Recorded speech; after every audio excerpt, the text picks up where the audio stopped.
เลนะพุทธังอภิปุชยามะอิมินา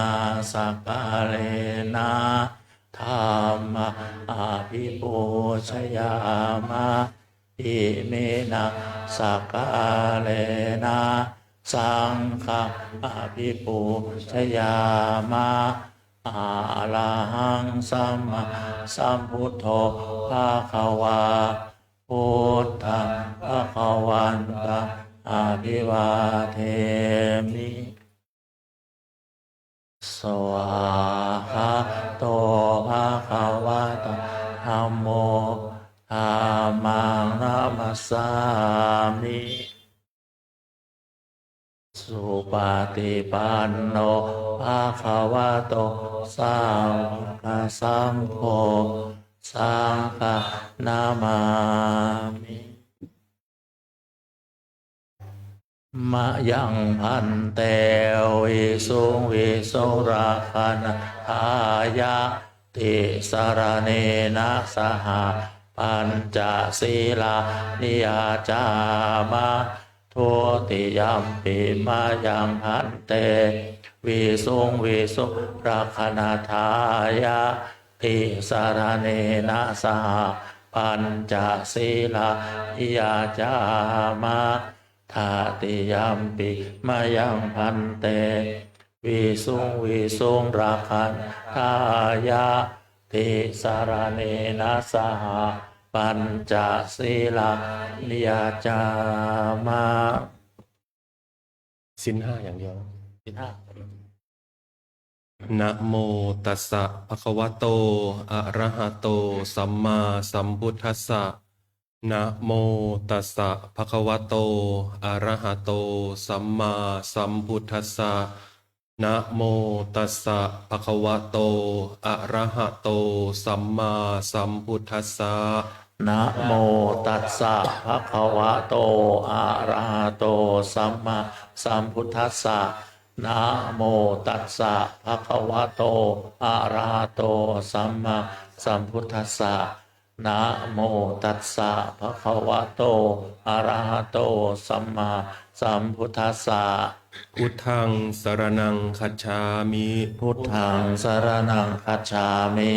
ธัมมังสรณังคัจฉามิ ธัมมังสรณังคัจฉามิ สังฆังสรณังคัจฉามิ สังฆังสรณังคัจฉามิ ทุติยัมปิพุทธังสรณังคัจฉามิ ทุติยัมปิพุทธังสรณังคัจฉามิทุติยัมปิธัมมังสรณังคัจฉามิ ทุติยัมปิธัมมังสรณังคัจฉามิ ทุติยัมปิสังฆังสรณังคัจฉามิ ทุติยัมปิสังฆังสรณังคัจฉามิตติยัมปิพุทธังสรณังคัจฉามิ ตติยัมปิพุทธังสรณังคัจฉามิตติยัมปิธัมมังสรณังคัจฉามิ ตติยัมปิธัมมังสรณังคัจฉามิตติยัมปิสังฆังสรณังคัจฉามิ ตติยัมปิสังฆังสรณังคัจฉามิติสรณะขมนังนิธิตังอามะพันเตปานาติปาตาเวระมณีสิกขาปะทังสมาธิยามิปานาติปาตาเวระมณีสิกขาปะทังสมาธิยามิ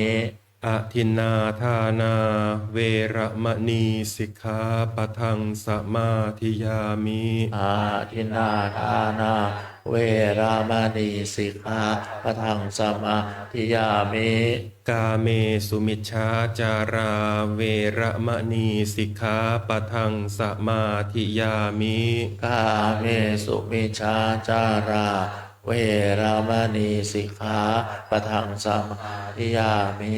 มุสาวาทาเวระมณีสิกขาปะทังสมาธิยามิมุสาวาทาเว เวรมณีสิกขาปะทังสมาธิยามิ สุราเมระยะมัชฌปมาทฐานาเวระมณีสิกขาปะทังสมาธิยามิ สุราเมรยะมัชฌะปมาทฐานาเวรมณีสิกขาปะทังสมาธิยามิ อิมานิปัญจสิกขาปทานิสีเลนะสุขติงยันติ สาธุ สีเลนะโภคสัมปทา สาธุ สีเลนะนิพุติงยันติตัสมาสีลังวิโสทะเย อามะพันเตลัมมาจะโลกาธิปติสหัมปติกัตอัญชลีอันทิวรังอายาจทาสันติทาสัตตาปรชคะชาติกาเอเสตุธรรมังอนุกรรมปิมังปะชังอาราธนังกโลมา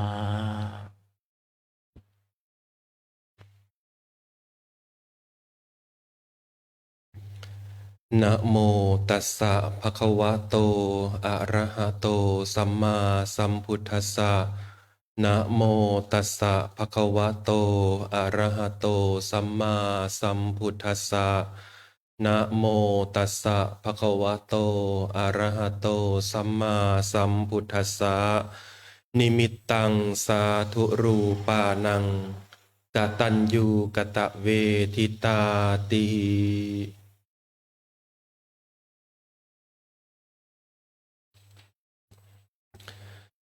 ความกตัญญูเป็นเครื่องหมายของคนดี สุภามัสดุพุทธศาสนายุคการจำเดิมแต่ปรินิพพานแห่งองค์สมเด็จพระสัมมาสัมพุทธเจ้า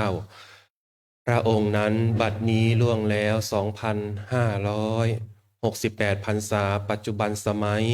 ตรงกับวันธรรมสวนะวันพระแรม8 ค่ำเดือน 12 มาเสงนักสัตว์พฤศจิกายนมาสุรทินที่ 13 ตรงกับวันพฤหัสบดี พระพุทธศาสนายุคการจำเดิมแต่ปรินิพพานแห่งองค์สมเด็จพระผู้มีพระภาคอรหันตสัมมาสัมพุทธเจ้าพระองค์นั้น ขอถวายความเคารพ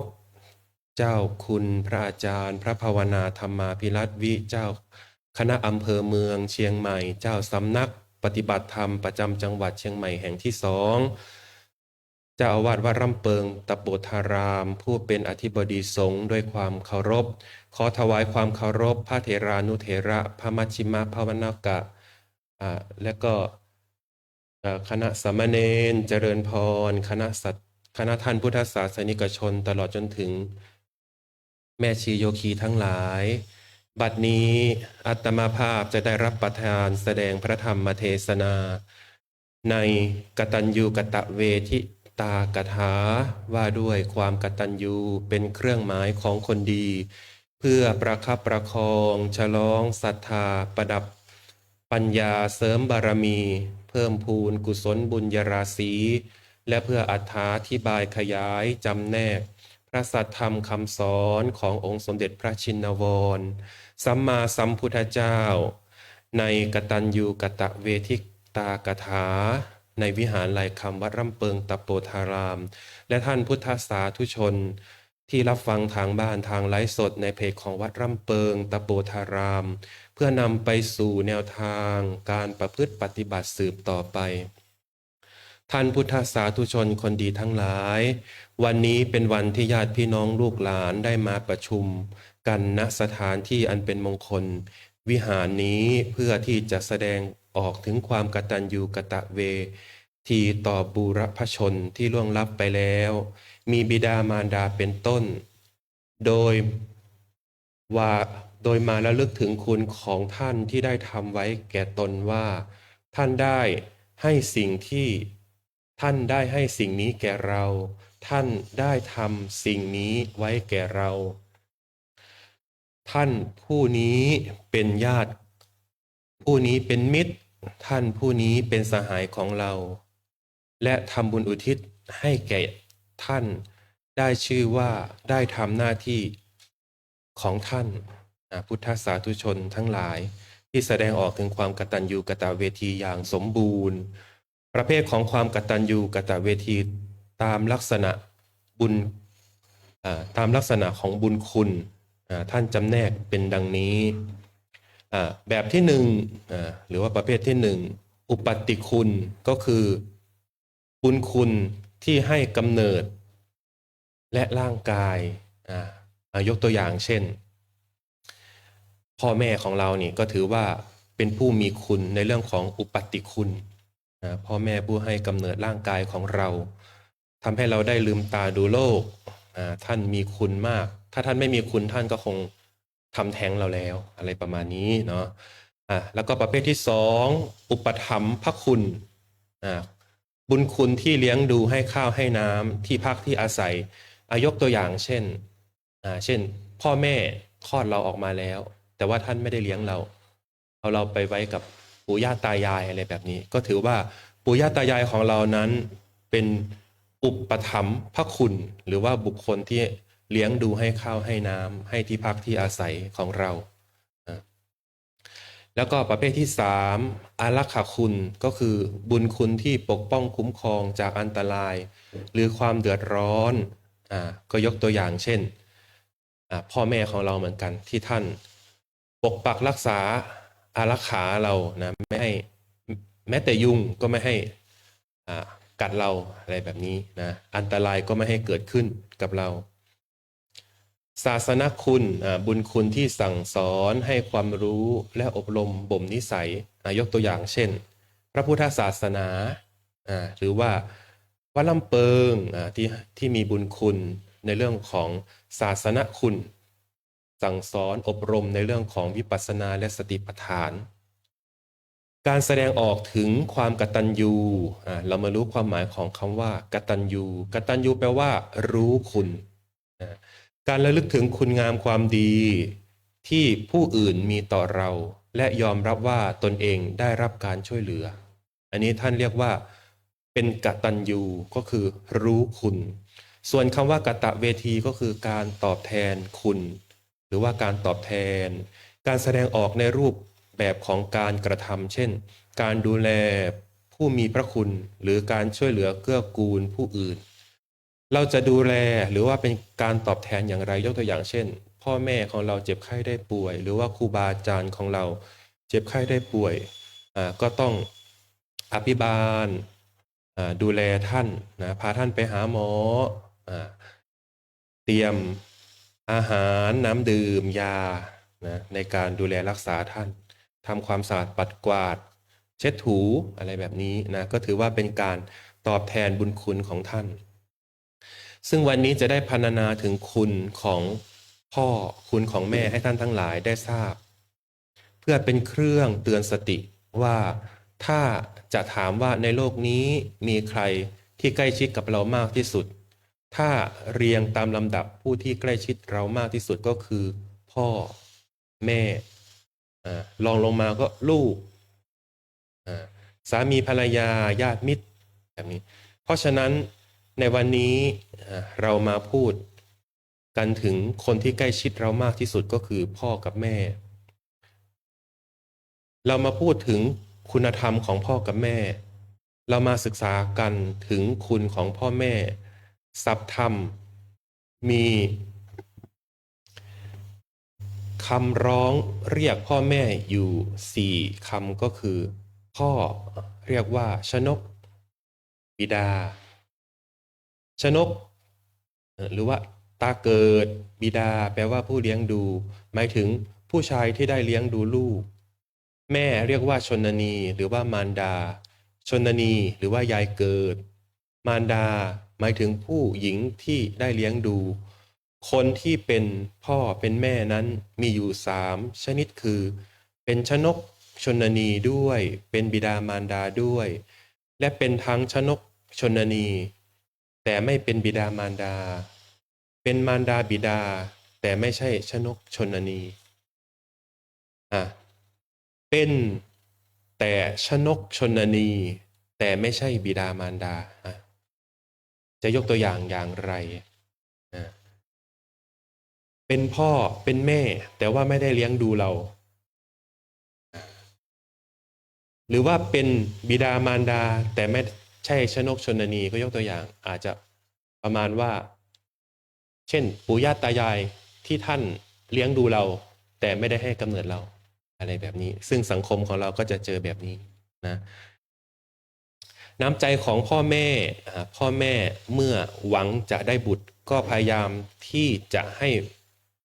ก็หวังที่จะพยายามได้บุตรที่ดีนะโดยการไปอ้อนวอนนะถ้าใครเราสังเกตดูไหมว่าคนรวยมีลูกยากทำไมถึงเป็นอย่างนั้นนะแต่คนที่ไม่มีอะไรจะกินทำไมลูกเยอะสังเกตดูไหมลูกเยอะมากนะครูบาอาจารย์ท่านเคยกล่าวไว้ว่าทำไมยกตัวอย่างเช่นทำไมเรามีความปรารถนาที่จะเกิดเป็นลูกคนรวยแต่ทำไมเราไม่ได้ไปเกิดเป็นลูกเขาเราไม่ได้มีความปรารถนาที่จะเกิดเป็นลูกคนจนเลยแต่ทำไมเราไปเกิดเป็นลูกเขาอันนี้เพราะเหตุใดทุกคนมีความปรารถนาปรารถนาสมมุติเรามีความปรารถนาที่จะไปต่างประเทศแต่ตังค์ไม่พอมันก็คงได้อยู่แค่แถวจังหวัดใกล้ๆเราเนี่ย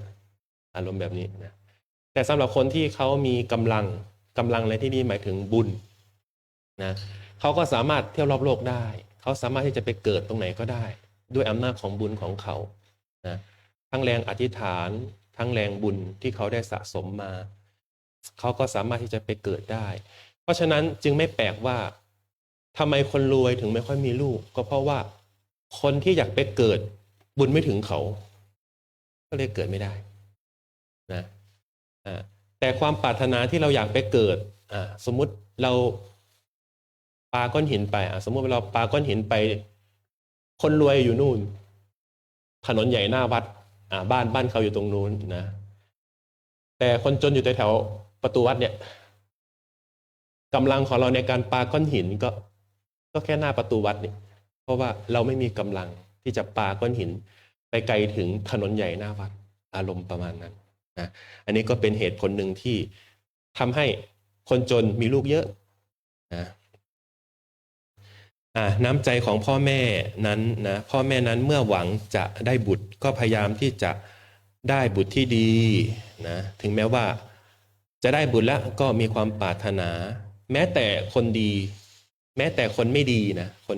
คนไม่ดีเอาของไม่ดีไปให้เขาอยากได้ไหมเขาก็ไม่ได้อยากได้นะแม้แต่คนไม่มีสติเอาของไม่ดีไปให้เขาก็ยังรู้นะหรือว่าบางทีเราถือไม้ไปจะตีเขาอย่างนี้เขาก็รู้เนี่ยก็เพราะว่าเขารู้ว่าสิ่งนี้ไม่ดีอะไรแบบนี้นะแม้แต่คนที่ไม่มีสติหรือว่าคนบ้าเขาก็รู้ว่าอะไรดีไม่ดีนะ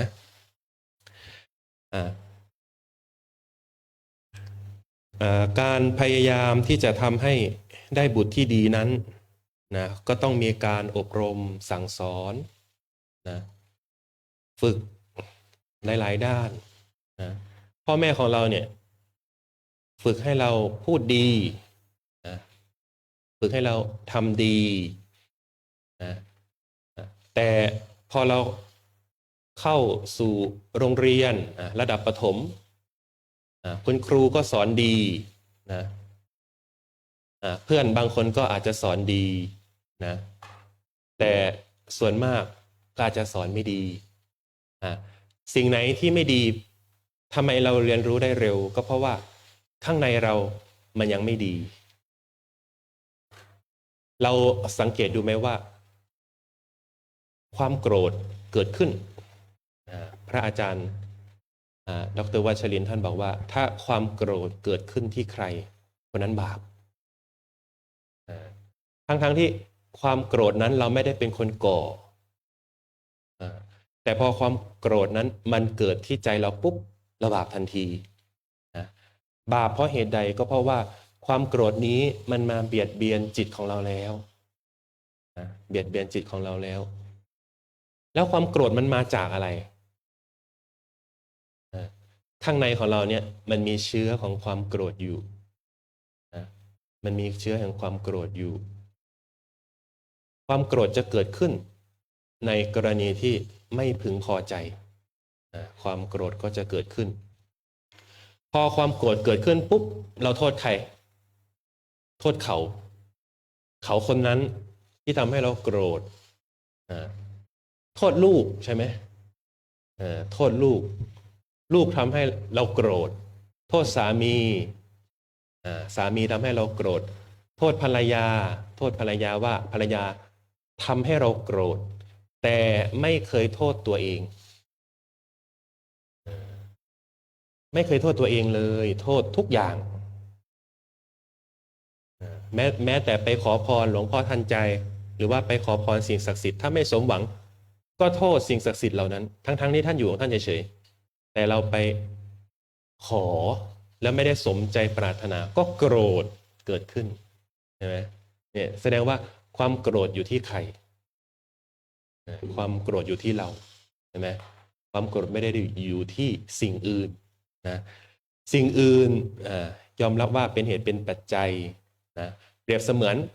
สะเก็ดไฟเล็กๆนะสิ่งอื่นนะเปรียบเสมือนสะเก็ดไฟเล็กๆแต่สำหรับจิตของเรามันมีเชื้อของความโกรธอยู่แล้วมันพร้อมที่จะระเบิดตลอดเวลาความหมายประมาณนี้เพราะฉะนั้นเราถึงต้องกำหนดตลอดเวลาพูดง่ายๆคือพยายามดูแลวัตถุ Wi-Fi ของเราเนี่ยตลอดเวลาอย่าให้วัตถุ Wi-Fi ของเราเนี่ยมันไปกระทบหรือว่าสัมผัสกับสะเก็ดไฟ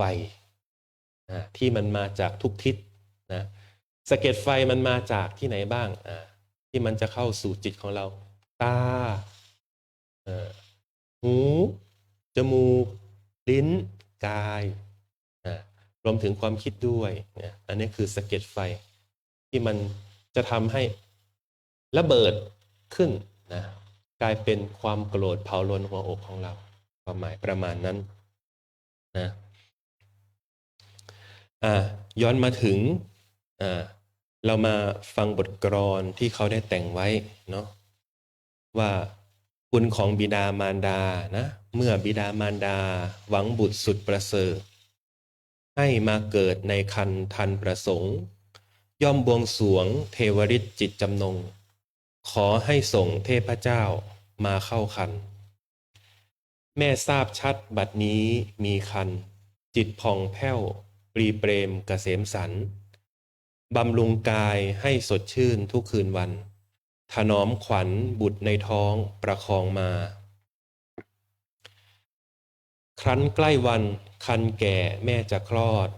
เที่ยวพร่ำพรอดไต่ถามยามหันษากับผู้รู้ครูเท่าเจ้าตำราบุตรเกิดมาวันใดได้เลิกดีเมื่อรู้ความตามท่านพระอาจารย์บอกจิตไม่กรอกตรั่งตรงอยู่คงที่ภาวนาทุกคืนชื่นอินทรีย์ขอให้มีบุตรยามบุตรตามยามเวลาน้ำจิตแม่มุ่งหวังตั้งในบุตรที่สูงสุดด้วยอำนาจวาสนาทั้งรูปโฉมโน้มพันและจัญญาเลิศปัญญากตัญญูรู้คุณคนมีศีลธรรมดำรงวงศกุลบริบูรณ์สินทรัพย์ไม่อับผลนี้ข้อคิดของแม่แท้ทุกคนที่หวังผลในลูกปลูกอารมณ์เมื่อลูกคลอดปลอดภัยจิตเป็นสุขลืมความทุกข์เฝ้าจูบลูกเผ้าผมแสนอิ่มอาบปราบปลื้มให้ดื่มนมประคองชมยั่วยวนชวนพาทีลูกร้องไห้กายสั่นจิตหวั่นไหวเป็นห่วงใยจอมขวัญไม่ทันหนีธุระอื่นหมื่นแสนแม้นจะมีแม่ยินดีละทิ้งวิ่งประคองประโลมลูกจูบกอดให้หอมชื่นให้เริงรื่นเสื่อมคลายวายเศร้าหมองเมื่อลูกโตวิ่งได้ดังไม้ปองแม่ก็ต้องระวังอยู่ทั้งวันกลัวลมแดดแผดต้องละอองเปื้อนคอยตักเตือนปลอบปลูกให้สุขสันต์เพราะห่วงใยในลูกจิตผูกพัน ทุกคืนวันแม่ไม่ลืมปลื้มอารมณ์ครั้นโตใหญ่ศึกษาหาความรู้ เป็นเครื่องชูประดับกายให้สวยสม อันวิชาพาให้ผ่องล่องลอยลม ดังคำคมปราดว่าวิชาชาญ อยู่หรือไปดีสิ้นถิ่นมนุษย์ อุดมสุดเลิศค่ามหาศาล ข้อที่แม่มุ่งหวังตั้งปณิธาน ให้ลูกหลานล้ำเลิศประเสริฐคุณ แม่จึงได้สมัญญาปรากฏชื่อ เพราะนับถือรักบุตรเฝ้าอุดหนุน โอแสนตีคำนี้บริบูรณ์อำนาจคุณความดีที่มีมา แม่รวบรวมทรัพย์สินสิ้นทั้งหมด ตั้งใจจดต่อบุตรสุดหันษา ลูกเติบโตแม่คำนึงถึงเวลา จึงอุตส่าห์พร่ำสอนสุนทรธรรม ให้ลูกดีมีจรรยามารยาทจิตสะอาดงามสมแสนคมขำให้ชื่นชมสมทวินในศีลธรรม จะได้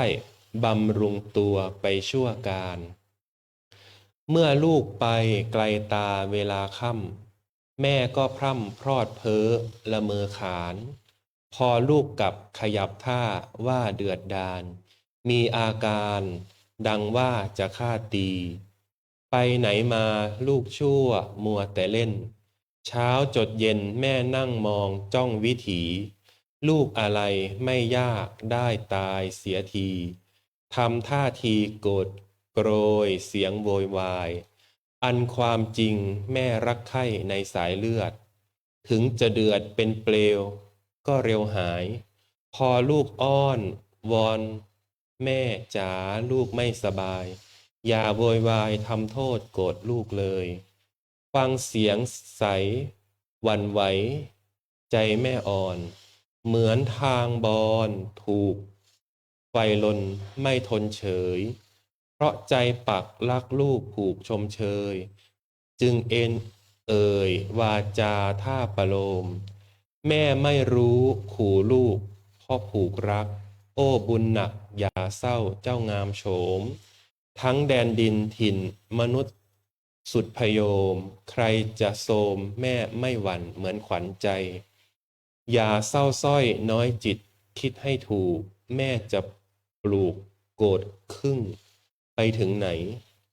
โกรธขึงไปถึงไหน แม่รักเจ้าเฝ้าวอนสอนร่ำไป จงเห็นใจของแม่ที่แท้เอ่ยมารดาบิดาเป็นผู้มีอุปการะแก่บุตร มารดาบิดานั้นมีพระคุณต่อบุตรธิดาทุกคน ดังที่ท่านได้กล่าวไว้ในคัมภีร์เบื้องต้นที่ได้อธิบายขยายเนื้อความให้ฟังเป็นกลอนมาเมื่อกี้นะนี่แหละก็คือคุณของบิดามารดานะท่านเปรียบเสมือนว่าคุณของบิดามารดานี้ไม่สามารถที่จะตอบแทนได้หมดสิ้นนะเปรียบเสมือนเราจะเอาดินไปถมน้ำทะเลอะน้ำมหาสมุทรก็คงถมไม่หมดอ่ะนะก็คือคุณของพ่อแม่เรานะความหมายประมาณนั้นเปรียบดังผืนฟ้ามหาสมุทรนะคุณของบิดามารดาลูกไม่สามารถที่จะสู้บิดามารดาได้นะถึงแม้ว่าบิดามารดาจะผิดลูกก็ไม่สามารถที่จะสู้ได้นะทำไมถึงสู้ไม่ได้ก็เพราะว่าท่านมีอุปการะคุณกับเราก่อนนะถ้าใครด่าพ่อด่าแม่ตีพ่อตีแม่หรือแม้แต่ฆ่าพ่อฆ่าแม่นะในทางพระพุทธศาสนาท่านก็ถือว่าเป็นอนันตริยกรรมถ้าร่างกายหรือว่าจิตดวงนี้ดับลงในร่างของมนุษย์ก็ต้องไปสู่นรก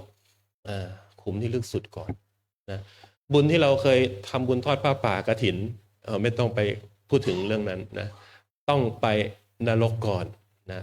ถ้าใครทำอนันตริยกรรมเกี่ยวกับการฆ่าพ่อฆ่าแม่แท้ๆนะแล้วก็ฆ่าพระอรหันต์ทำให้พระเจ้าห่อเลือดแม้แต่ยุยงให้สงฆ์แตกกันแบบนี้อันนี้ก็คืออนันตริยกรรม นะก็ต้องดิ่งลงนรกก่อนไปชดใช้กรรมในนรกนะเพราะฉะนั้น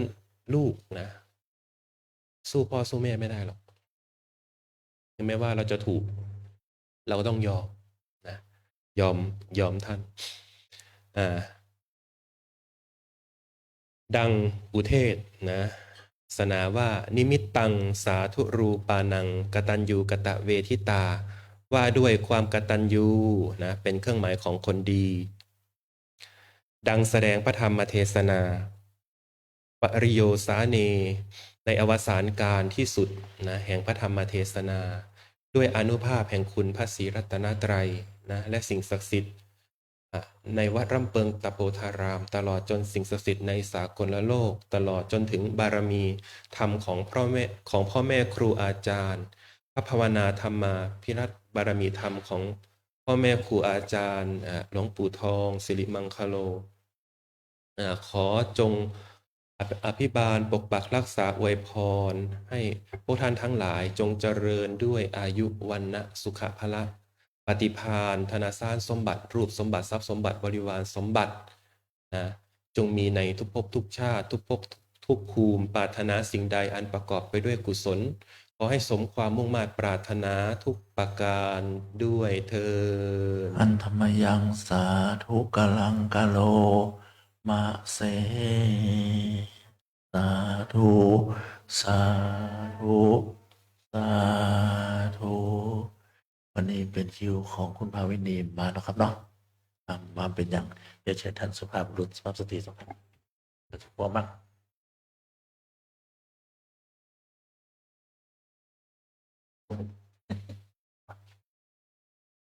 พอมั่งค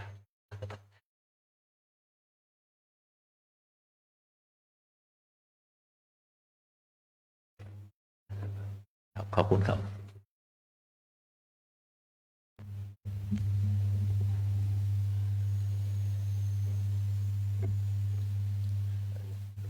โอเค